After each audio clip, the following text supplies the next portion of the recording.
আমাদের সমাজের অধিকাংশ আলেমগণ আরেকটি বিষয়ে প্রচণ্ড ভুল বোঝাবুঝিতে আছেন বলে আমি মনে করি। সেটাকে হলো যে আমাদের আমল নামা কীভাবে কখন মাপা হবে বা পর্যবেক্ষণ করা হবে এবং আমাদের কীভাবে বিচার করা হবে, এই বিষয়টি নিয়ে যখনই কেউ কথা বলে তখনই অধিকাংশ আলেমরা বলেন কাল কিয়ামতের দিনে আমল নামা মিজানের পাল্লায় মাপা হবে। মানে মিজান মানে একটা পাল্লা, এই পাল্লায় মাপা হবে এবং যার নেকি অর্থাৎ পুণ্য যারটা ভারী হবে পাপের তুলনায়, বলা হচ্ছে পাপের তুলনায় পুণ্য ভারী হবে, সে জান্নাতে যাবে।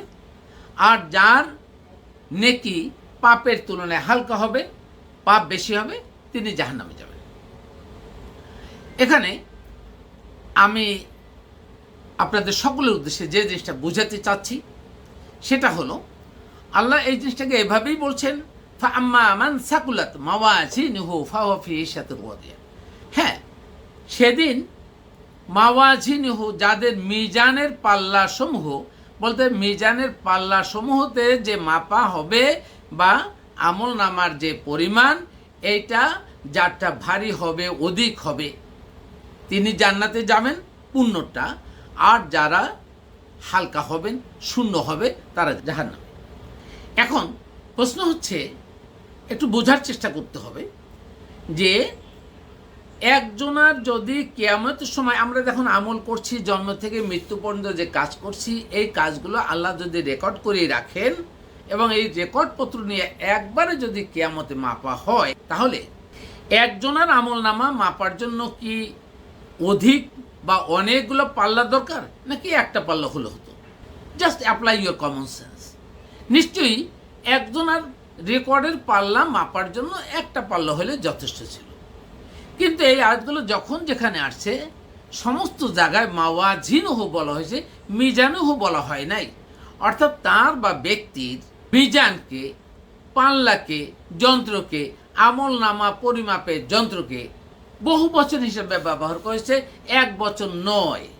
তাহলে আপনাকে বুঝতে হবে এটা কিয়ামতে মাপার জন্য বলেনি, বরং এই আপনি জন্ম থেকে মৃত্যুর আগ পর্যন্ত আপনার যখন চক্ষু শীতল বা স্থির হয়ে আসবে ঠিক ওই মুহূর্তের আগ পর্যন্ত কোরআনের ভাষায় আপনার যত আমল আছে প্রতিটি মুহূর্তে মুহূর্তে আপনার কিন্তু এই বিচার হচ্ছে, আপনার কিন্তু এই বিচারের রেকর্ড হচ্ছে, আপনার কার্যকারিতা বা আমল যা করছেন সেই আমল রেকর্ডপত্র গ্রহণ করা হচ্ছে।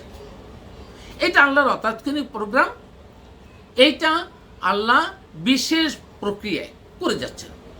এতে এই দুই কাঁধে ফেরেশতা রাখার দরকার নেই, আল্লাহর নিয়মেই তারা লিখছে, কাতিবিনের দরকার নেই। আমরা যেভাবে বাহ্যিক মনে করি দুই কাঁধে দুই ফেরেশতা আছে তারা লিখতেছেন, না, এই রেকর্ড পড়তো ওইভাবে না, এটা আল্লাহর বিশেষ যন্ত্রের মাধ্যমে এটা করছে। আমরা সিসি ক্যামেরাতে যেমন এখন দেখছি, ওর থেকে অতি অত্যাধুনিক। কীভাবে বোঝা যাবে?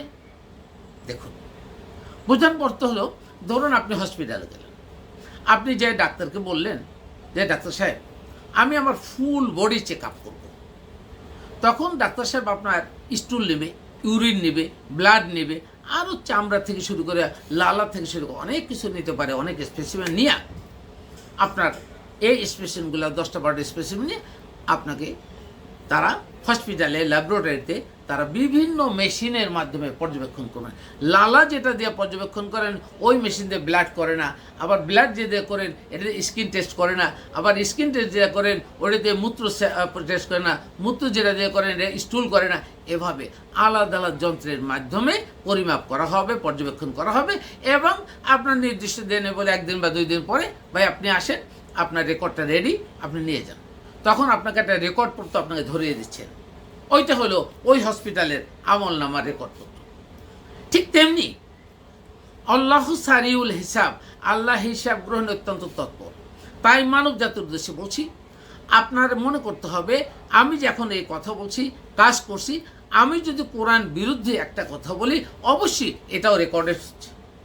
তার মানে এই নয় যে এখন রেকর্ড করছি, এখন কথা বলছি, আবার একটু পরে দোয়া করলাম, ফরিয়াদ করলাম, ইস্তেগফার চাইলাম, চাইলেই আল্লাহ মাফ করে দিবেন, না, ব্যাপারটা তা নয়। আপনি ইচ্ছে করে কবিরা গুনাহ করবেন আর সেই সঙ্গে সঙ্গে তা মাফ করে দেবেন, এইটা ব্যাপারটা এরকম নয়। আল্লাহ এইরকমটি কখনো বলেননি। আল্লাহ যা বলছে সেটা আরও গভীরভাবে বুঝতে হবে। তাহলে এই যে আমাদের রেকর্ড, এটা এই আমলনামা এই মৃত্যুর সাথে সাথে এটা আলাদা হয়ে যাবে। মৃত্যুর সাথেই আল্লাহর কাছে রেকর্ডটা পরিপূর্ণ যে আপনি জান্নাতে যাবেন না জাহান্নামে যাবেন। এই সিস্টেমে আপনি যদি জান্নাতবাসী হন, আপনার রেকর্ড নেওয়াটা যাবে কোথায়? ইল্লিয়িনে। আর যদি আপনি জাহান্নামী হন, তাহলে আপনার রেকর্ড যাবে কোথায়? সিজ্জিনে।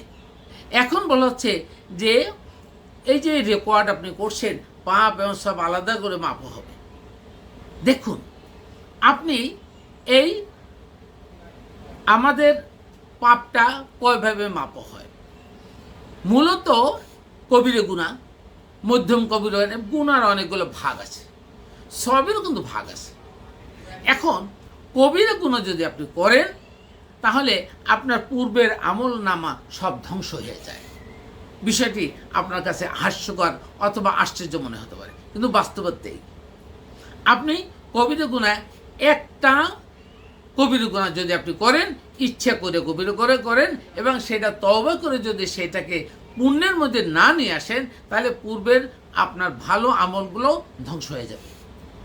এইটার এক্সাম্পলটা হলো এরকম, ধরুন আপনি কম্পিউটার চালাচ্ছেন, আপনি অনেক কিছু লিখছেন, অনেক কিছু ডাটা সংরক্ষণ করছেন, পজিটিভ কিছু আছে, কিন্তু আপনি ভুলে কোনো রকম একটা ডিলিট বাটনে চাপ দিলেন, আপনার আমল নামাটা রিসাইকেল বিনে চলে যাবে। রিসাইকেল বিন থেকে আবার যদি আপনি আন্ডু করে বুঝতে পেরে তওবা করার মতো আপনি আন্ডু করেন, তাহলে মূল প্রোগ্রামে আসবে এবং আপনার আমল নামায় যোগ হবে। ঠিক তেমনি কবিরা গুনাহ করার পরে যদি আপনি এমন একটা কবিরা গুনাহ করলেন যে আগের আমল নামা সব ধ্বংস হয়ে গেছে, আপনি তওবা করবেন স্পেসিফিক ওই কবিরা গুনার জন্য যে আল্লাহ আমি আর জীবনও জানার সাথে জ্ঞাত সাথে এটা করবো না, তাহলেই ওই কবিরা গুনাহ আপনার আমল নামায় সবের আকারে বা আপনার সম্বল হিসাবে চলে আসবে। তাই এই জিনিসগুলা যদি আমরা না বুঝতে পারি, আমরা প্রতিনিয়ত ভুল করতেই থাকবো, কবিরা গুনাহ করতেই থাকবো, আমরা কিন্তু অধিক পরিমাণ মানুষ জাহান্নামী হব। আর আমাদের সাধারণ মৌলবীরা অনেকে বলেন এই দোয়া করলে, এইভাবে করলে জান্নাত নিশ্চিত, এইগুলো ভুল কথা। কোরআনের দলিল ভিত্তিতে চলুন, তাহলে বিভ্রান্ত হবেন না। আর মৌলবীদেরকে, আলেমদেরকে এবং প্রচলিত যারা মসজিদের খতিব আছেন অথবা বক্তা আছেন, ওয়াজি আছেন, প্রত্যেকের বলছি, প্রত্যেকের জন্য নিবেদন, আপনারা কোরআনের দলিল ভিত্তিক যদি কথা না বলেন, আপনার কথা ইখতিলাফ হবে, মতবিরোধ হবে, মানুষ বিভ্রান্ত হবে, আপনি বিভ্রান্ত হবেন এবং পরিশেষে অধিক মানুষ জাহান্নামী হওয়ার জন্য এই কথাগুলো দায়ী। সবাই সুষ্ঠু মতো জানা ও বোঝার চেষ্টা করি। মা আসসালাম। জাফর আহমেদ, রিসার্চ ইসলাম।